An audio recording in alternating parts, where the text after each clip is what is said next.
Lihat waktu di Agustus Kelam, ya kan, bagaimana mereka itu memang betul-betul fight, kan begitu banyaknya massa. Ya, saya rasa massa mereka ini nggak akan sebanyak dengan massa yang bergerak di Agustus Kelabu kemarin, kan begitu. Dan mereka ini bisa dikatakan ya, walaupun mereka unjuk gigi setajam-tajamnya gigi mereka, ya, kalau sudah berbicara ketertiban umum, ya, kita harus lihat panglima tertinggi kita siapa, Bapak Prabowo. Bapak Prabowo, ya, pasti akan marah ketika ketertiban umum itu mendapatkan ancaman. Kehadiran Kozinudin, ya, ada di acara mereka semakin memperkuat ada semacam benang merahnya nih antara biru, merah, FPI, HTI. Hanya untuk memenangkan persepsi publik bahwa Roy Suryo benar. Makanya sekarang itu saya melihat ya bagaimana, ini agak politis sedikit ya, bagaimana Bapak Prabowo itu gandengan tangannya makin kencang sama Bapak Jokowi. Justru makin kencang. Ya? Makin kencang. Mengundang Presiden Prabowo untuk ikut hadir loh. Yakin nggak kalau dia datang, kalau beliau datang? Keyakinan saya Prabowo datang itu 5%. 5%.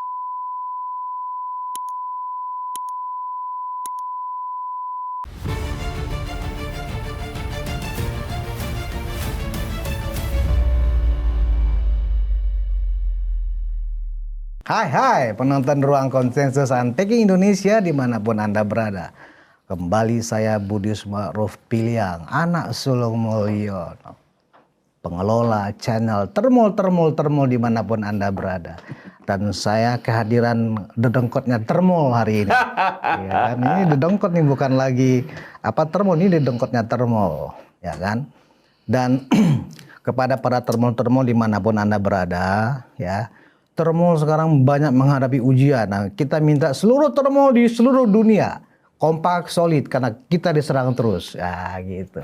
Nah, karena diserang terus makanya Dedengkot Termul datang ke Jakarta. Saya sudah bersama dengan Opung Parbela. Woi. Keren. Apa kabar Opung? Luar biasa. Biasa di luar.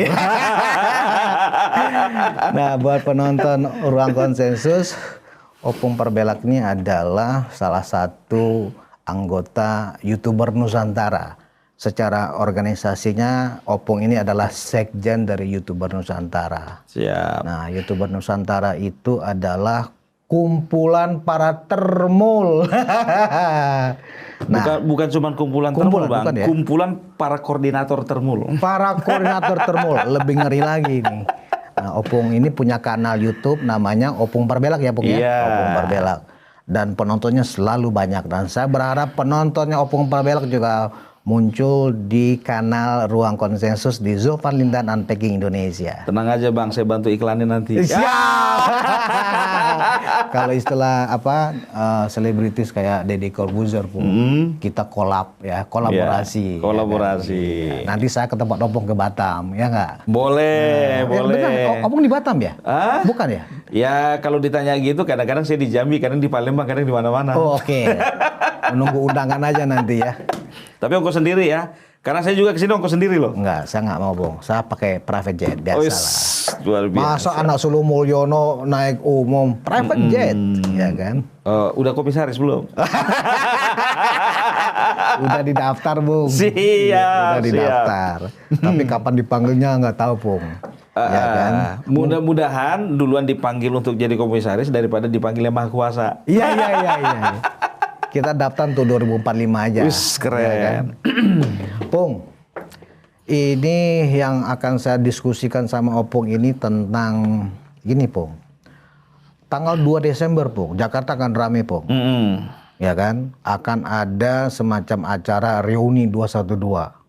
Karena sini, Pung. Ya kan? Nah, kita nggak tahu misinya apa nih mereka mau rame-rame gini, Pung. Nah, maksud saya begini. Kita sangat paham bahwa image kata 212 itu nggak bisa dilepaskan dari yang namanya FPI. Betul. Ya kan? FPI yang baru kan memang sudah mereka berdiri lagi.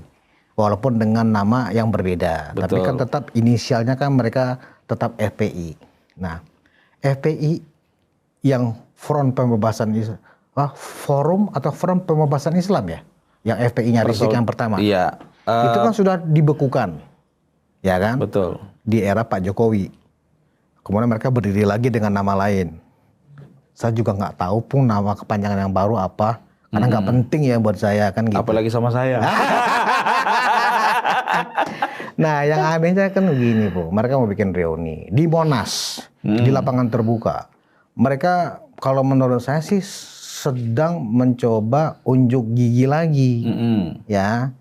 Kemarin itu 2 minggu yang lalu kalau nggak salah pada saat pemeriksaan pertama klaster kedua Roy Suryo, Tifa dan Rismon, ya mereka sempat ikut mendukung secara moral Roy Suryo ini lagi diperiksa di Polda. Betul. Nah, sepertinya Roy Suryo merasa terbantu nih dengan dukungan moral mereka. Nah, entah karena kita nggak tahu grand design mereka itu apa, tetapi kita bisa bacalah alur politiknya akan kemana nih bergeraknya. Karena kita tahu bahwa Partai Demokrat, Partai Merah, Banteng, ya kan. Jadi biru dan Banteng ini yang selama ini malu-malu mengakuin bahwa mereka dibalik aksi-aksi tuduhan fitnahan ijazah palsu ini mulai agak berani muncul nih, ya kan? Ya. Apa kaitannya dengan 212 yang akan reuni tanggal 2 Desember?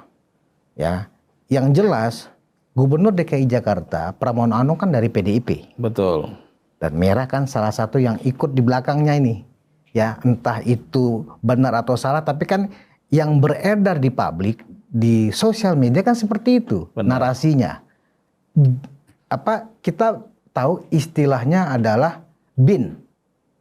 BIN itu kan bukan Badan Intelijen Negara, tapi Badan Intelijen Netizen. Nah, menurut BIN yang netizen ini, ya begitu. Apa urusannya Gubernur DKI mengizinkan acara itu? Karena itu acaranya bisa kolosal. Kalau versi Opung Parbelak, ya apa sih mereka mau rame-rame begini? Harusnya kan tidak diizinkan oleh Gubernur karena sudah dibekukan. Iya. Gimana, Bung? Berarti kalau sudah dapat izin, nggak mungkin kan izinnya itu diajukan sekarang ini kan? Pasti sudah jauh hari. Kan begitu. Betul. Dan itu seharusnya jadi pertimbangan Ya. bagi seorang gubernur gitu kan. Apalagi dia kemarin itu bisa dikatakan ada di dalam. Kan begitu. Ada di dalam ketika terjadinya pembekuan itu. Ya. Kan begitu. Ya harusnya kan akal sehat dia langsung bekerja dong. Kan begitu. Ini tujuannya apa, mau ngapain, kan begitu ya. Jadi ya sebetulnya sih dia ini ya bukan bertindak sebagai seorang gubernur sih. Seperti biasa sebagai petugas partai. Karena begini, ya kalau kemarin ya isu si biru ya ada di belakang di belakang ijazah ini, tudingan ijazah palsu ini ya. Itu aku sudah dengar dari bulan Juli. Oh iya. Masih ingat saya. Tapi ini saya bikin senyap. Saya bilang juga sama teman-teman ya, dan juga orang yang mengetahui itu jangan kita umbar dulu, jangan kita angkat dulu ke permukaan. Dari bulan 7. Ternyata ya inilah dia BIN ini tadi, Badan Intelijen Netizen ini ya, mereka itu justru lebih jeli daripada BIN yang sesungguhnya. Kan begitu. Iya kan? Nah, jadi makin lama makin menguak lah ini. Ya kan? Si biru. Saya terkejut ketika Faisal Assegaf ya kan menyatakan bahwasanya ya bukan hanya si biru, ternyata merah juga. Merah juga. Dan dengan gamblang eksplisit mengatakan ada Megawati. Sembara 16 miliar kalau nggak salah. Kalau kita kaitkan ke situ, saya jadi teringat ke situ. Jadi teringat ke situ. Tapi itu bukan hoax loh, Pung. Karena itu press conference Egy Sujana. Ya kalau ada mengatakan itu hoax, mungkin itu berita lain. Betul. Tapi menurut saya, sayembara 16M dari Bu Mega itu adalah benar adanya yang disampaikan secara konkret lewat kanal YouTube Egy Sujana press conference. Isinya adalah siapa yang bisa membuktikan ijazah Jokowi asli akan dikasih 16M dari Bu Mega kan gitu. Langsung dimakan sama Egy Sujana kan? Iya. Berarti butuh uang dia kan? Langsung dia ke Inggris ya kan? Jalan-jalan. Iya, jalan-jalan. Enggak, kalau itu kan kayaknya itu sisa-sisanya aja itu. Oh, sisa duitnya. Iya. Sementara sebetulnya udah habis kan begitu. Jadi yang aku perhatikan Faisal Assegaf ini kan tadinya kan sangat firm ya di lingkarannya Roy Suryo ini. Roy Suryo ya. Kan begitu. Sehingga dia agak bergeser karena apa? Karena di situ ada kata-kata dari siapa namanya Refli Harun mengatakan bahwasanya saya ini juru bicara. Secara usia mungkin Faisal Assegaf masih senior daripada si Refli Harun kan begitu. Wah, aku nggak tahu tuh siapa yang lebih tua di antara mereka. Iya, karena si siapa namanya Faisal Assegaf kan dia pengakuan dia kan aktivis 98. Oh, Nah, itu dia. Jadi mungkin ya karena mungkin merasa kok gua nggak dihargain ya, kan begitu. Dikit-dikit Refli, Iya. kan begitu ya. Tapi terlepas dari itu semuanya, ya dia itu pasti sedikit banyak tahu rahasia di dalam, kan begitu. Nah biasanya ya orang yang sudah tarik diri dari satu lingkaran keluar dia, walaupun dia nggak masuk lingkaran manapun, asal ketemu dengan orang lain, dia pasti akan umbar satu persatu itu rahasia.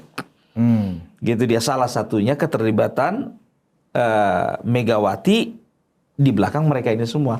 Makanya ya dengan waktu sama Bang Andi Aswan kalau nggak salah ya, Faisal Assegaf kan mengatakan kalau bisa periksa rekeningnya Roy Suryo dan Refli Harun juga. Refli Harun periksa rekening mereka. Berarti di situ kan ada satu keyakinan dari seorang Faisal Assegaf ya, dan juga keyakinan dari kita ya terhadap pernyataannya Faisal Assegaf ya, bahwasanya memang dana yang apa namanya dana yang mereka peroleh itu bukan main-main. Gitu loh. Ya, kita nggak perlu berspekulasi ini dan itu. Masyarakat awam pun juga tahu ya kan bahwasanya dengan pekerjaan dan juga koar-koar yang sebanyak itu, sebesar itu, dan mengorbankan dirinya untuk dipenjara, berarti ada dong harga yang harus dibayar. Kan begitu. Cuman dengan apa namanya pernyataan dari Faisal Assegaf ini memperlihatkan ya bahwasanya memang betul-betul mereka itu pertama ya kan ada orang besar, yang kedua ada partai politik, yang ketiga memang ada aliran dana. Oh, nah kaitannya dengan 212 ya sudah pasti dong yang ya diizinkan kan oleh gubernur petugas partai itu. Nah kita bisa katakan lah, kita nggak usah menutup mata kita ya kan, sebagian besar dari para tersangka ini bagian dari FPI dan juga HTI. Oh, benar, khususnya klaster 1. Betul sekali ya kan, ya klaster 1 itu rata-rata ada Rizal Fadila, ada Rustam Effendi, siapa lagi ya Pong? Ada Egy Sujana, Damai Hari Lubis. Itu semuanya orang mereka semua. 212 itu. Nah, ya jadi sudah pasti dong, ya kan? Yang mereka itu bisa dikatakan seolah mempersiapkan diri, ya kan? 212 ini sudah pasti dong dapat callingan. Bisa saja komando datang dari mereka. Oh, kan begitu? Iya. Iya kan? Ya walaupun dari atas, entah apapun itu, entah siapapun itu, ya mereka propose, ya kan? Tolong dong, gitu. Supaya apa? Supaya yang pertama, ya kan? Kasih satu intimidasi terhadap aparat. Jadi kan kalau bisa dikatakan begini, kalau misalnya aparat itu sudah punya pengalaman kan berhadapan dengan mereka ini, kan begitu. Di Monas kita bisa tahu lah bagaimana sepak terjang mereka waktu demo itu memang betul-betul bisa seanarkis-anarkisnya. benar. Kan begitu ya. Jadi mereka ingin memperlihatkan bahwa mereka punya power di luaran sana. Gitu. Nah, menurut bagaimana Opung menilai izin yang diberikan Gubernur Pramono? Menurut Opung ya, layak nggak sih izin itu diberikan, izin acara itu loh tanggal 2 Desember di Monas itu kan, itu kalau nggak izin gubernur nggak bisa terlaksana itu. Betul. Nah, maksudku begini, selama ini justru kita kan menghormati Pramono Anung di antara keledung-keledung yang ada di PDIP, ya kan. Pramono kan salah satu yang tegak lurus masih sama Bapak menjaga hubungan baik dengan Pak Jokowi, ya kan. Itu kita hormatilah sikap Pramono. Siap. Tetapi dengan izin yang diberikan, oleh Pramono Anung selaku Gubernur DKI Jakarta kepada acara reuni 212 ini, saya menjadi aneh loh. Pramono apa sudah kembali ke sudah dapat perintah dari Emak Banteng ya kan? Izinkan Bram, kita perlu. Karena kalau orang-orang ini diperiksa dan mereka nyanyi habis juga kita. Apa begitu kira-kira bayangan saya? Walaupun Pramono tegak lurus kepada Bapak Jokowi sampai saat ini menjaga silaturahmi, menjaga hubungan baik, tapi kita harus ingat, ya kan, nyawa dia siapa yang punya? Seperti yang dibilang Pacul ya. Kalau sudah ada telepon dari cium gitu ya. Nyawa sama. dia siapa yang punya? Pramono juga begitu, sama kayak Pacul. Ya pasti, pasti. Ya bisa dikatakan beginilah, ya kan, dari dulu kita tahu bahwasanya partai kader yang terkuat itu mereka. A kata si emak ya A, B kata si emak ya B, gitu. Jadi nggak ada dan kalau bisa dikatakan kalaupun dikeluarkan izin, ya si emak kasih instruksi langsung, contohnya dia mau ngomong apa, kan begitu. Saya yakin itu nggak. Bahwasanya begini, dia juga punya pertimbangan untuk memberikan izin, tapi ya itu dia pertimbangan dia itu kalah dengan mungkin ini dugaan ya, dugaan ya kalah dengan perintah, tekanan, bukan cuma sekedar perintah, ini tekanan ini. Ya. Gitu itu kayaknya tekanan tuh lebih tinggi pangkatnya itu Pung dibanding perintah. Betul. Kalau perintah kita masih bisa menyanggah, kalau tekanan mana bisa.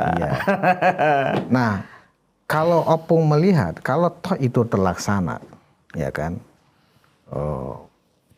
Mungkin bisa mereka kan orang-orang ini kan suka mengklaim ya. Padahal cuma 300.000 dibilang 7 juta. Betul. Masa yang hadir ya kan. Tapi kan kita nggak tahu konsolidasi mereka apa serapi itu juga sekarang. Nah kalau benar serapi itu layak diduga bohir-bohir yang ingin mengacaukan Republik ini ternyata memang masih terus bekerja Pung. Bagaimana Opung melihat? Opung optimis nggak sih acara mereka akan besar dan melihatkan kekuatan mereka itu ada muncul kembali? Kalau besar ya, berapa kali mereka itu bikin acara selalu mengklaim, ya kan, demo besar-besaran. Ya. Di KPK demo besar-besaran yang datang cuma 300. Ya kan, setelah itu demo besar-besaran, ya kan, di Polda Metro Jaya yang datang kita tahu, ya kan, semuanya HP jadul. Iya. Mama giling cabe. Mama giling cabe. Jadi kalau ini sih sebetulnya begini Bang, ya. Konsentrasi massa mereka ini kan bisa dikatakan daerah Jakarta Jawa Barat, kan begitu. Saya melihat trennya begini, ketika ya FPI itu bisa dikatakan bukan hanya berseberangan, tapi berselisih dengan Deddy Mulyadi, ya kan, ruang gerak mereka itu makin sempit. Tadinya konsentrasi kan ya Jawa Barat, Tangerang, Banten Depok, juga loh. Banten, ya kan, ya Banten ya. Nah, jadi kalau sekarang itu saya melihat ya kan, kalau memang mereka itu kekuatan dananya seperti dulu, bisa jadi memang sangat besar. Apalagi RC kan sudah kabur, sudah buron ya kan. Susah juga itu. Gimana kalau dulu kan masih bisa lah RC nyitip-nyitip ya kan. Benar. Seluruh rekening RC kan sudah diblokir sama PPATK. Betul. Ya kan? Ya jadi ya itu dia tadi. Ya kita yang kalau misalnya mau menentukan banyak atau tidaknya, ya kita lihat aja, kalau memang banyak yang datang berarti dananya banyak. Kalau sedikit yang datang berarti dananya sedikit, karena menggerakkan memobilisasi massa itu kan perlu dana semua. Tapi kalau saya punya perasaan ya nggak akan besar itu. Nggak akan besar ya? Nggak akan besar. Nggak akan besar. Opung hati-hati loh ngomong nggak besar begini. Kenapa? Gawat loh Pung. Justru ingin dia buktikan, wah kita dianggap remeh. Hanya sedikit yang bisa kita datangkan. Ternyata mereka lihatkan ke Opung, wow.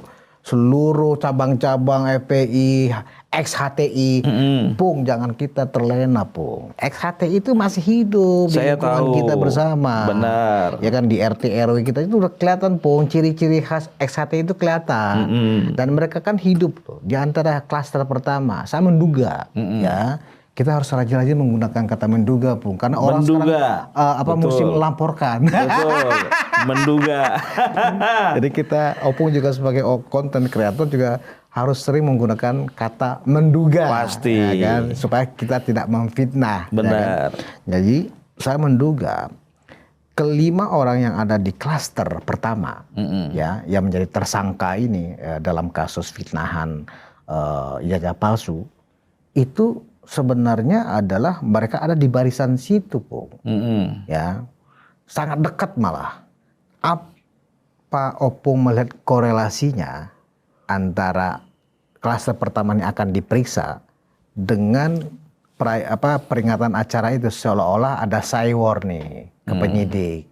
Wah, mereka punya massa besar. Apalagi kalau penyidik mendengar, wah, klaim massanya 7 juta orang mereka bisa datangkan, ya kan? Nah, dalam perjalanan kasus ini terlihat memang, ya, lagi-lagi ini mungkin ini asumsi saya ya, Pung, ya. Penyidik kita ini atau polisi atau Polda Metro memang agak terpengaruh dengan tekanan publik yang melibatkan massa banyak ini untuk mempengaruhi sikap mereka dalam proses pemeriksaan. Gimana Pung melihat? Kalau itu sih sebetulnya pertaruhan ya bagi kepolisian ya.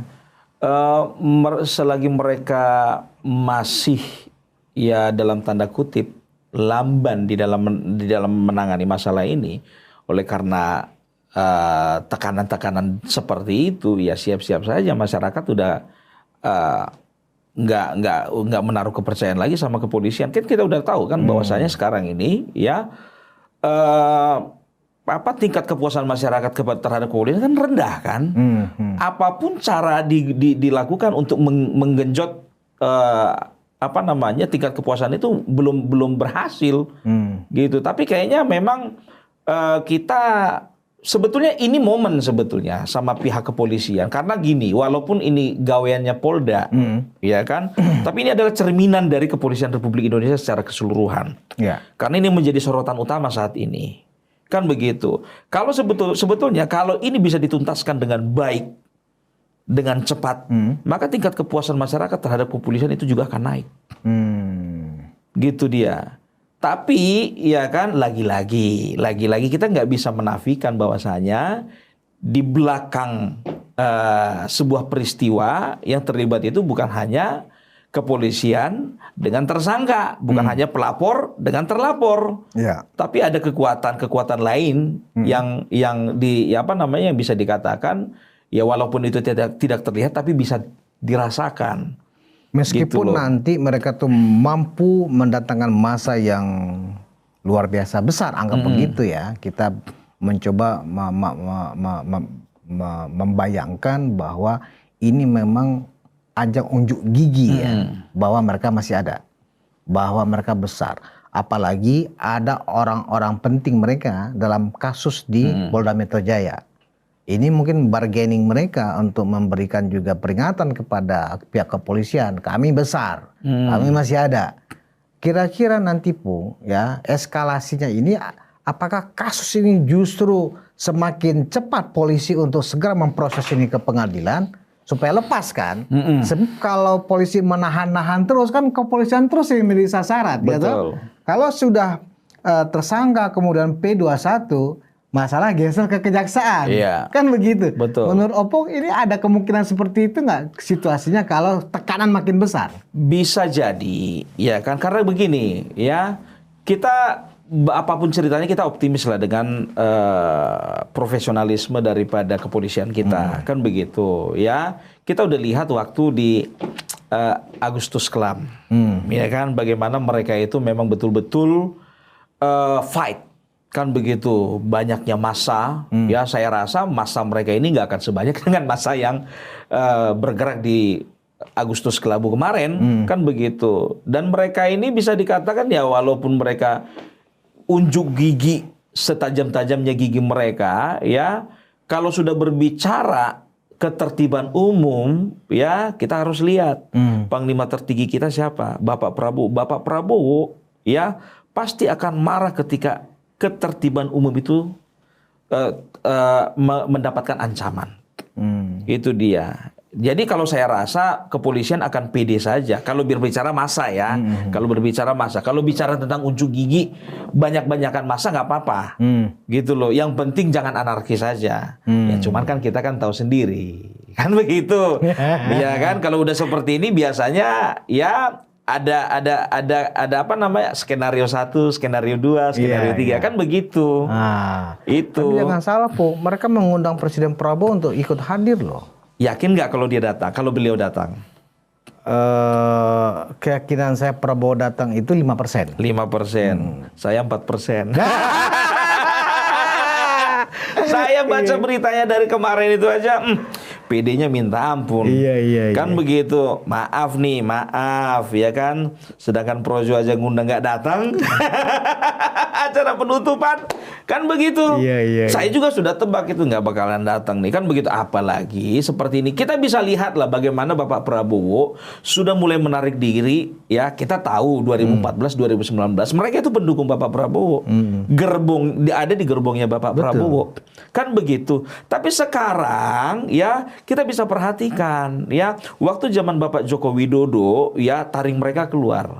Waktu zaman Bapak Prabowo ya mereka udah nggak kelihatan. Ya walaupun seperti yang kita yakini, ya abang yakini bahwasanya FPI dan HTI itu masih hidup. Masih hidup. Iya kan, masih hidup dan mereka itu membentuk sel-sel. Betul. Kan begitu. Dan mereka tinggal menunggu momen. Iya kan, tinggal menunggu momen kapan mereka kapan gongnya dan mereka melihat tanda-tanda itu kan begitu. Tapi sampai saat ini saya melihat bahwasanya Bapak Prabowo tidak ingin bersentuhan dengan mereka. Tidak ingin ya? Tidak ingin. Kan begitu. Ya coba semenjak dilantik sampai sekarang. Ya palingan orang Bapak Prabowo yang datang ke Petamburan cuma dasko doang kan. Gitu. Tapi dulu di mana ada Bapak Prabowo di situ ada imam besar. Iya kan? IB, imam besar. Iya kan? Kan begitu. Tapi kalau sekarang itu yang terkenal bukan imam besar bang. Siapa? Imam tompel bang. Karena videonya berseliweran itu bang lagi dakwah. Oh berarti ini selain pengacara dia imam juga, imam Kita tompel. lihat nanti pada tanggal 2 Desember itu, apakah imam besar tompel itu ya ikut menjadi salah satu pengisi acara. Sepertinya iya. Nah, jadi kalau memang kehadiran Kozinudin ya ada di acara mereka, semakin memperkuat ada semacam benang merahnya nih antara biru, merah, FPI, HTI hanya untuk memenangkan persepsi publik bahwa Roy Suryo benar. Iya. Oppo melihat ke arah situ nggak sih sebenarnya? Dari kemarin pernyataannya Bang Zulkifli, ya pengacara dari yang Sakampang Jawa Bangkoha. Zulkifli siapa ya? Ada, ya kan, ya di media mainstream waktu itu, ya kan Bang Zulkifli mengatakan musuhnya Joko Widodo itu sudah bisa dipetakan FPI, HTI, ya FPI, HTI, PDIP, ya setelah itu koruptor, setelah itu negara-negara yang terdampak hilirisasi. Jadi 5 ya? 5 ini, dan ini sebetulnya dari kemarin. Ya saya juga sering membawakan ini sebelum beliau memberikan statement seperti itu kan begitu ya. Cuman statement beliau itu lebih nyata, lebih terasa gitu ya karena makin kesini sudah makin kelihatan gitu loh, makin kelihatan. Jadi ya untuk Roy Suryo ini ya sudah ya FPI di situ, HTI di situ, ya kan merah di situ, tambah lagi si biru juga di situ, kan begitu. Dan kita nggak tahu ya koruptor juga di situ. Koruptor juga kita nggak tahu. Betul. Karena apa? Ya Joko Widodo ini kan dijadikan musuh bersama sekarang ini. Ya kan begitu ya. Setelah itu siapa lagi? Ya negara-negara yang terdampak hilirisasi. Apa mungkin mereka mengirimkan langsung wakilnya? Enggak, tapi yang menjadi perpanjangan tangan di Indonesia kan banyak. LSM kan begitu ya. Apa bahasa sekarang itu? NGO ya kan, NGO itu Bapak Prabowo sendiri kan yang menyampaikan. Betul. Itu dia. Jadi memang makanya sekarang itu saya melihat ya bagaimana ini agak politis sedikit ya, bagaimana Bapak Prabowo itu gandengan tangannya makin kencang sama Bapak Jokowi. Justru makin kenceng. Makin kencang. Tapi kenapa tiba-tiba Pak Safri bikin blunder begitu ya? Padahal harus kan memperkuat kesulitan antara Pak Jokowi dengan Pak Prabowo kan. Ya mungkin dia lagi capek aja. Lagi cari perhatian ya. Capek dengan situasi maksudnya. Iya. Aduh. Ya sebetulnya kan kalau blunder itu kan kadang-kadang yang pertama keselio lidah, ya kan. Yang kedua, memang dia itu memberikan pernyataan di bawah alam sadar, kan gitu kan. Tapi sebagai Menteri Pertahanan kan nggak boleh, Po. Sekarang begini Bang, masalah pernyataan, siapa sih yang nggak bisa hilaf? Bisa aja ya. Bisa aja, kan begitu. Ya kan sama seperti Menkominfo kemarin, ya kan mengatakan apa bahwasanya Kementerian Menkominfo ini bersih daripada judul dan judul sudah sapu rata semua. Nggak taunya masih ada yang disisakan. Menkominfo yang mana nih, Po, maksudnya? Yang kemarin masih berkelok-kelok. mantan. Kawan kita dulu. Yang ditolak oleh banyak partai itu ya. Yang ditolak di sana, ditolak di sini, nggak terima sana, nggak terima sini. Ternyata masih ada judul di kantor dia kan. Masih gitu. ada, ya mudah-mudahan, ya kan, mudah-mudahan, ya apa namanya, nama dia nggak terseret. Ya kita kan cuma bicara mudah-mudahan. Kalau misalnya faktanya emang iya, ya kita mau bilang apa kan? Iya. Jadi ini juga pencerahan buat masyarakat, Pung. Jadi Opung kan tadi membuat kategori ya, ada 5 nih musuh Pak Jokowi. Betul. Ya kan, merah, biru, ada koruptor, ada HTI, FPI, ada hilirisasi. 5 ini ya musuh Pak Jokowi, musuh politik maksudnya ya. Iya, betul. Musuh politik ya. Nah, ketika Pak Jokowi tunggu, maksudku Pak Jokowi sadar nggak sih 5 ini musuh politiknya? Itu adalah pertanyaan yang nggak perlu dijawab. Gini, karena kan Pak Jokowi ini kan merasa saya hanya akan menjalankan tugas sebagai kepala negara, kepala pemerintahan, bagaimana menjalankan mesejahterakan rakyat dengan menyiapkan fondasi-fondasi dalam negara lebih baik. Nah, bahwa kemudian ada ekses-ekses, ya kan Pak Jokowi terbukti sampai menjabat 10 tahun tidak ada korupsi. Betul. Ya kan, tidak ada memanfaatkan jabatan untuk kepentingan sendiri, apalagi kepentingan kelompok atau keluarga. Betul. Nah, hingga hari ini pun Pak Jokowi terus dikuyuk-kuyuk juga tidak mengeluarkan statement-statement yang sifatnya membalas. Iya. Nah, tapi kenapa musuhnya makin banyak? Kan begitu, makanya saya tanya, jangan-jangan Pak Jokowi saking orang baik tidak merasa bahwa mereka ini adalah musuh politik beliau gitu loh, Pung. Kalau bicara sadar sudah pasti sadar ya kan. Kenapa beliau itu seolah-olah diam, ya kan begitu ya, seolah-olah diam ya karena memang dia tidak punya kepentingan untuk membela diri, kan begitu. Karena kalau saya jadi beliau, ya kalau saya menjadi beliau, saya akan merelakan diri saya ya diserang terus sampai 2029. Karena apa? Secara marketing itu bagus. Nama disebut-sebut terus, kan begitu. Setelah itu kita itu seolah-olah dizolimi. Dan sekarang ini begini, ya bukan berbicara tentang playing victim, bukan. Karena memang itu mainan dari ya kita udah tahu lah. Ya. Jadi sekarang hanya memanfaatkan situasi saja, gitu loh, ya kan. Saya pernah nanya sama seseorang, ya kan, kenapa sih Bapak Joko Widodo itu seolah-olah harusnya bisa dia intervensi masalah ini, terlalu kecil gitu loh, terlalu gampang untuk mengintervensi, gampang sekali, gitu loh. Saya tanda tanya juga gitu.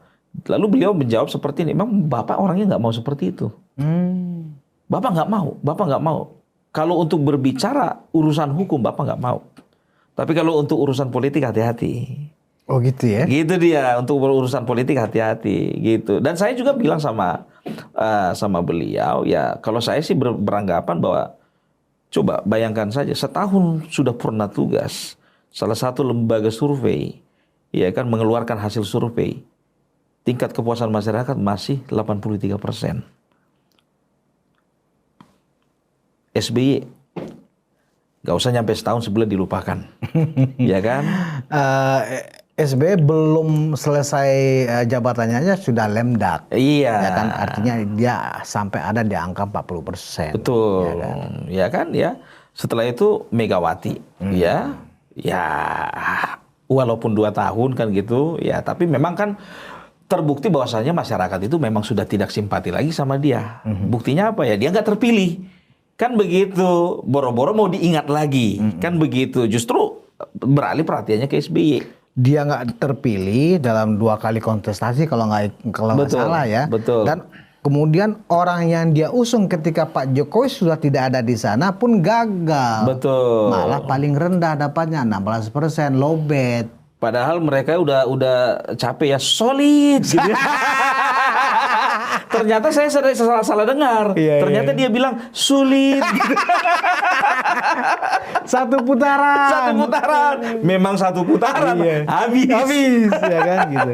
Nah, Pung, dengan upaya-upaya yang dilakukan para pembenci ini ya, baik dari merah ataupun dari biru ya kan, khususnya dari sisi partai ya.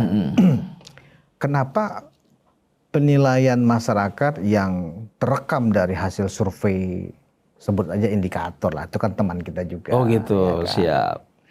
Itu justru tetap tinggi gitu loh. Menurut Opung kenapa? Tetap tinggi. Yang pertama sudah pasti track record selama jadi presiden, kan begitu ya. Kenapa SBY rendah? Track recordnya nggak bagus, kan begitu. Apalagi dia ketua umum. Kita udah tahu apa yang bikin track recordnya kurang bagus sehingga dia itu gampang dilupakan, ya. Kita udah tahu proyek mangkrak. Setelah itu, aduh, kalau udah dengar kata mangkrak tuh orang-orang biru tuh langsung panas gitu. setelah itu masih ingat nggak Bang? Ya kan? Iklan mereka itu katakan tidak pada korupsi, iya kan?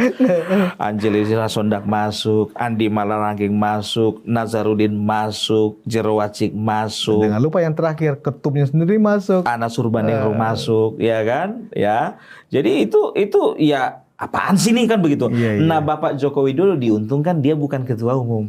Oh, Itu dia, iya. ya kan? Jadi bebannya itu, kalaupun ada koruptor, ya bebannya ke si ibu ketum, gitu dia. Makanya Bapak Joko Widodo masih terjaga cintanya masyarakat sama dia, sama beliau. Coba, ya kita pergi dulu jalan ke rumah Pak Jokowi, Pak SBY, sama Ibu Megawati, ya. Masyarakat lebih pilih ke rumah siapa? Kan begitu kan, sampai sekarang ya kan nggak pernah kosong rumahnya Bapak Joko Widodo. Padahal jarang juga ada di rumah ya kan. Walaupun nggak di rumah, yang penting masyarakat bisa ngerasain auranya dari luar. Auranya pun dirasakan. Oh, auranya di luar. Jadi begini, saya punya testimoni karena saya juga pernah duduk bersampingan dengan beliau ya. Jadi saya ngerasa bahwasannya itu ketika kita duduk berdua, auranya itu bukan antara orang terkenal dengan orang yang nggak terkenal, bukan. Presiden dengan orang biasa enggak. Tapi auranya itu ibaratkan anak dengan bapak. Itu yang terasa. Makanya seringkali masyarakat, orang yang datang ke sana menangis loh. Nangis karena apa? Aura itu yang dirasakan. Makanya ketika Bapak Joko Widodo itu mendapatkan hinaan, fitnah, ya direndahkan serendah-rendahnya, ya dizolimi segala macam. Ya kita seolah-olah berpikir bagaimana kan ketika Bapak kita diperlakukan seperti itu yang kita rasakan. Itu. Jadi apapun tuduhan ya kan, kemudian sudah berdasarkan riset lah segala macam, sudah dari berbagai media, ya kan? Berbagai orang-orang hebat yang menjelek-jelekan Pak Jokowi, ternyata publik ya, entah itu mereka melihat dari televisi atau dari sosial media, sepertinya nggak terpengaruh ya. Nggak terpengaruh. Aneh nggak sih Pung, mereka nggak terpengaruh itu Pung dengan begitu masifnya pemberitaan yang sifatnya menjelek-jelekan seperti itu. Karena masyarakat kita sudah cerdas. Iya kan? Itu aja. Paten juga intinya di situ, masyarakat kita udah cerdas. Iya kan? Tingkat kecerdasan itu bukan diukur dari tingkat akademis. Nah, kan kita sudah tahu sendiri ya, banyak observasi dilakukan, penelitian dilakukan oleh Stanford University, Oxford University, baru ada beberapa motivator terkenal, ya. Setelah itu, pokoknya orang-orang sukses lah. Kita bisa mendapatkan satu poin dari success story mereka ini, bahwasanya kecerdasan itu, ya, kecerdasan dalam hidup itu dari akademik itu cuma 10%, Bang. 90% itu sikap gitu loh. Jadi kalau berbicara kecerdasan dalam memilih seorang pemimpin, nggak ada hubungannya dengan akademik. Dan kita tahu kecerdasan itu ada 3. Kan ada IQ, ada EQ, ada SQ. IQ, ya, intelligence quotient. Setelah itu ada EQ, emotional quotient. Yang tertinggi di SQ, Bang. Spiritual quotient. Kecerdasan spiritual. Kecerdasan intelijen, kecerdasan emosi, dan kecerdasan spiritual. Masyarakat kita sudah ada di ketiga-tiganya itu? Sudah. Karena apa? Ya, masyarakat itu kan menilai itu kan dengan rasa. Bukan cuma dengan otak. Dengan otak, dengan emosi, dengan rasa, spirit itu tadi. Tapi penentu utamanya itu kan, batin saya tenang nggak ketika memilih pemimpin yang ini. Di situ. Makanya saya bilang masyarakat itu, kita itu sudah cerdas. Karena tingkat kecerdasan bukan cuma IQ, tapi SQ itu. Jangan sampai kedengeran sama AHY yang begini-begini, Pung. Kenapa? Frustasi nanti dia. Karena sudah begitu dalam perencanaan mereka, setumpuk analisa para pakar bagaimana cara merebut hati Pak Prabowo supaya bisa dipasangkan nanti 2029. Opung kasih pula bocoran seperti ini. Aduh. Ambiar iki. Piye gitu loh, Pung. Ya kan, belum lagi Abah, ya kan. Waduh. Nah, kalau Opung melihat apakah Abah atau Anies Baswedan, ya, akan melihat justru dengan tampilnya kembali 212 ini ke panggung politik dengan mereka testimoni bikin acara 2 Desember Gubiar. Kemudian masa yang 83% yang masih memberikan kepuasan kepada Pak Jokowi ini, balapannya bagaimana nih, Pung? Apakah 83% ini kemudian tersedot lagi oleh Anies atau tetap makin ambiar Anies ini? Jadi akan ada 2 yang ambiar nih. Sama-sama A depannya. Anies dan ambiar. Gimana, Bung? Sudah dipastikan, bukan sudah dipastikan ya. Perasaan saya pun juga yang berkata Anies akan hadir di acara itu. Kan begitu. Mereka butuh sosok Anies, ya kan, sebagai apa? Sebagai penarik massa. Nah, Opung sudah menjawab kenapa tadi saya memberikan kemungkinan Pak Prabowo datang 5%. Itu karena Anies datang, mana mau. Prabowo datang dengan orang memberikan nilainya 11 dari 100 kan gitu. Kalau itu sih sebetulnya faktor kesekian itu. Faktor ya kesekian. Kan, gitu. Bapak Prabowo ya mau datang mau nggak datang si Anies bodoh amat. Jadi, karena itu nggak penting, nggak masuk hitungan. Iya. Mana masuk hitungan coba? Sekarang karena nggak ada kerjanya, ngisi seminar sana, ngisi seminar sana. Jadi kerjaan Anies apa? Ngisi seminar. Maka katanya begini, Anies sering jalan ke mall sendiri, nggak ada yang negur, nggak ada yang ngajak foto, Pung. Kasian juga, iya. Waduh. Iya kan? Makanya mungkin dengan acara ini mungkin Anies seperti mendapatkan panggung kembali. Ya kan? Tapi saya juga nggak terlalu yakin bahwa Anies lah yang akan menjadi istilahnya satu peningitnya, karena kan Biru ini kan juga menyiapkan pangerannya kan luar biasa, Pung. Benar. Aku mau dapat kabar, luar biasa mereka persiapannya. Iya, paling nggak jadi pelengkap lah. Pelengkap. Gado-gado kan nggak enak kalau nggak ada kuah kacang, Bang. Iya, benar-benar hambar ya, kurang sedap ya. Itu dia. Pung, kalau dengan tingkat kepuasan Pak Jokowi yang masih tinggi di mata masyarakat, berskala hasil survei tentunya, kemudian di sisi lain para hatersnya mencoba membangun lagi nih panggung yang dulu laku. Kan panggung ini kan dulu laku nih. Benar. Politik agama seperti ini. Betul. Ya kan. Nah, apakah ini dalam upaya hanya sekedar untuk membuat Roy Suryo ini mendapatkan energi tambahan dalam mengikuti proses hukum, ya kan? atau ini berkelindan juga dengan kepentingan 2029, Pung, menghadapi tingkat kepuasan Pak Jokowi yang 83% ini? Dua-duanya itu, Bang. Kedua-duanya itu ya. Dua-duanya itu. Sudah pasti mereka itu bikin gerakan seperti itu ya, yaitu untuk kasih tambahan imun gitu loh sama mereka-mereka ini. Ya, karena kita udah tahu kan, ya walaupun skopnya kecil, mereka itu kan rajin bikin forum ini, forum itu, deklarasi ini, deklarasi itu, mimbar rakyat di sini, mimbar rakyat di situ. Kan begitu, apalagi ini momen nih. Ya kan begitu, dan mereka berpikir bahwasanya momennya harus lebih besar karena apa? Udah jadi tersangka. Kan begitu, udah jadi tersangka. Kepentingannya nanti 2029 sudah pasti. Kan ada merah, ada biru di situ. Dan anehnya mungkin seolah-olah sekarang mereka ini berupaya untuk mendowngrade Pak Jokowi. Betul. Ya kan? Dan Gibran. Dan ya Pak Jokowi kan berarti satu paket lah. Oh, satu paket ya. Satu paket. Jadi merah dan biru ini ya mencoba membangun terus narasi-narasi di ruang publik. Ya mereka kan mencantik, Pung. Ya, mereka main dengan buzzer-buzzer lah. Betul. Ya kan? Karena kita lihat trennya akhir-akhir ini para tokoh-tokoh yang dulu omongannya sering aneh-aneh ya kan di PDIP itu mulai sibuk kerja ya kan di parlemen. Biru juga begitu. Nah, jadi kalau misalnya dengan munculnya gelombang 212 ini dan kemudian AHY pun seolah-olah sibuk bekerja kan begitu. AHY sibuk bekerja Pung sebagai Menko Infrastruktur ya kan. Kira-kira bisa nggak sih kalau konteksnya ini menuju kepada restoratif justice itu? Saya yakin enggak, Pung. Walaupun Faisal Assegaf pengen ada restoratif justice. Enggak. Itu enggak. Karena begini, sudah firm. Dari kubu Bapak Jokowi sendiri sudah firm.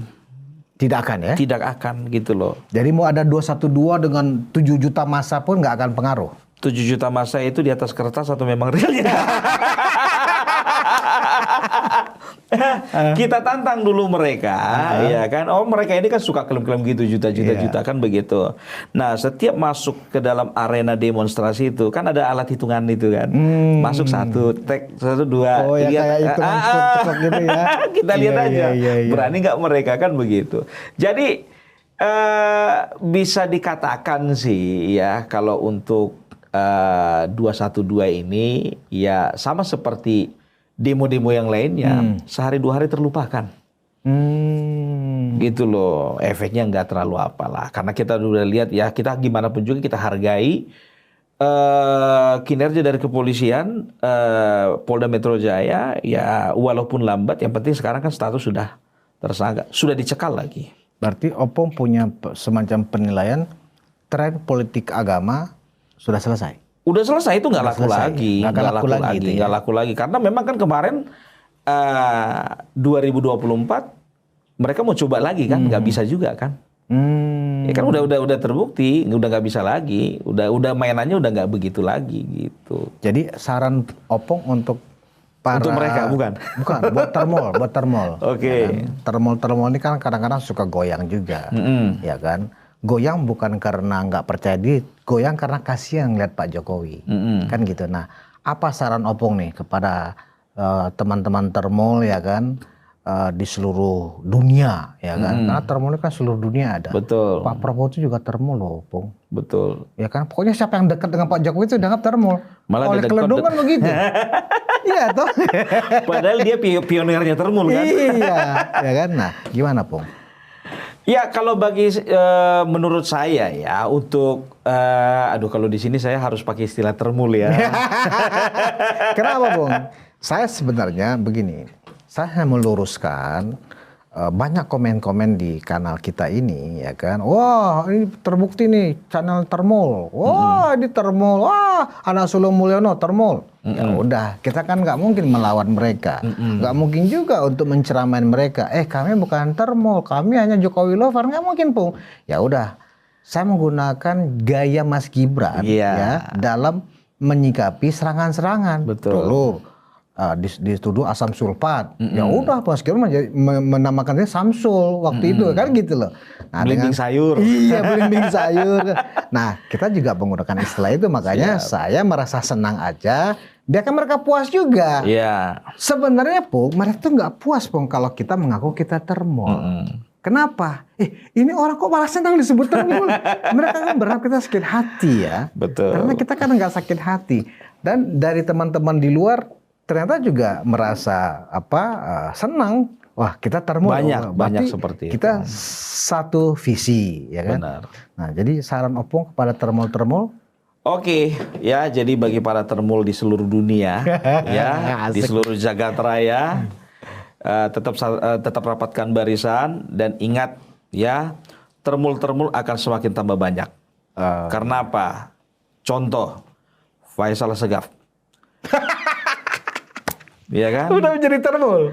Ya, pada akhirnya akan jadi termul. Akan kan jadi begitu. termul. Ya kita maksudnya begini, ini selorohan aja sih sebetulnya. Saya ingat jadi ini Pung, semua akan termol pada waktunya. Semua akan jadi termul pada waktunya. Jadi yang pertama itu jangan baperan, ya. Jadi kalaupun ada ya ocehan-ocehan, ya, ataupun juga ada sebuah peristiwa yang betul-betul memang seolah-olah menguntungkan pihak sana, ya, dan kita itu seolah-olah bisa gini ya, udah nggak usah baperan, ya. Baru yang kedua tetap semangat ya, ada di barisan yang benar, gitu loh. Semangat dalam barisan yang benar. Karena apa? Ya, sedangkan mereka di barisan yang salah semangat. Masa kita nggak semangat? Iya. Ya kan itu ya. Baru jangan pernah kita itu ya udah nggak usah emosi sama yang disampaikan oleh abang kita ini ya. Ya jangan pernah balas kejahatan dengan kejahatan. Balaslah kejahatan dengan candaria. Gitu dia. Iya. Makanya saya nggak pernah marah-marah, Bang. Iya. Ketawa aja terus. Makanya saya nggak pernah dilaporin. Kenapa bilang? Ya orang yang mau ngelaporin, sayang nih kalau dilaporin nggak ada hiburan. Iya, kita juga ada beberapa orang teman kita yang ya ini konsekuensi perjuangan lah ya. Betul. Kita anggap ya. Saling melaporkan dalam wilayah hukum ya, anggap aja ini perjuangan kan gitu. Tetapi saya pikir di dalam sejarah memang kebaikan itu selalu menangnya terakhir. Siap. Menegakkan kebenaran itu selalu menangnya terakhir. Tapi dilalanya kan begini, Pung. Mereka juga merasa menegakkan kebenaran, pusing juga kita. Bang, ada yang cantik, Aha. memang betul-betul cantik, Aha. tapi ada yang merasa cantik padahal jelek. Jadi Jadi itu udah umum itu, Bang. udah umum gitu ya. Merasa benar kan Iya, begitu. iya. Ya padahal nggak benar gitu loh. Iya. Baik, Opung Parbelak, ini terbukti ya teman-teman termul ya. Ini benar yang saya sampaikan tadi. Ini benar-benar dedengkotnya termul ya kan. Dan kita akan undang Opung sebulan sekali ya kan. Dan saya juga pasti akan ke Jakarta, sudah jadi agenda saya paling tidak 2 bulan sekali. 2 bulan sekali Dan ya. saya ada di Jakarta itu ambil waktu seminggu sampai 10 hari. Wih, luar biasa. Gitu. Itulah bagian dari perjuangan. Ya, ini jangan-jangan dari Jakarta langsung Solo ya, nggak gitu ya? Enggak lah, ya kan? Enggak, karena kan saya kan nggak kena reshuffle, Bang. Ya. Kalau saya kena reshuffle, Bang, baru saya ke Solo. Tapi gitu loh. Opung sudah daftar belum? Apa tuh? Untuk biasanya kan kalau para termol ini kan siap-siap jadi komisaris, calon wakil menteri, ya kan? Belum daftar ya? Saya nggak perlu daftar, Bang. Belum ya? Karena pada saatnya saya akan didaftarkan. Opung Parbelak, luar biasa. Penonton Ruang Konsensus, Opung Parbelak di kanalnya sendiri memang gayanya seperti ini. Kalau di Opung Parbelak itu nggak ada ketawa atau suara ketawa, ya itu berarti ini bukan kanal Opung Parbelak nih rasanya. Dan hari ini kita sudah mendatangkan Opung Parbelak. Semoga kolaborasi antara Ruang Konsensus, Van Lindan, Unpacking Indonesia dengan seluruh termol, dengan seluruh kanal-kanal termol yang membuat dukungan kita untuk membela kebenaran tak terbantahkan, jalan terus. Gas terus. Gas terus. Terima kasih atas perhatian Anda. Kita bertemu di ruang konsensus berikutnya pekan depan. Wassalamualaikum warahmatullahi wabarakatuh.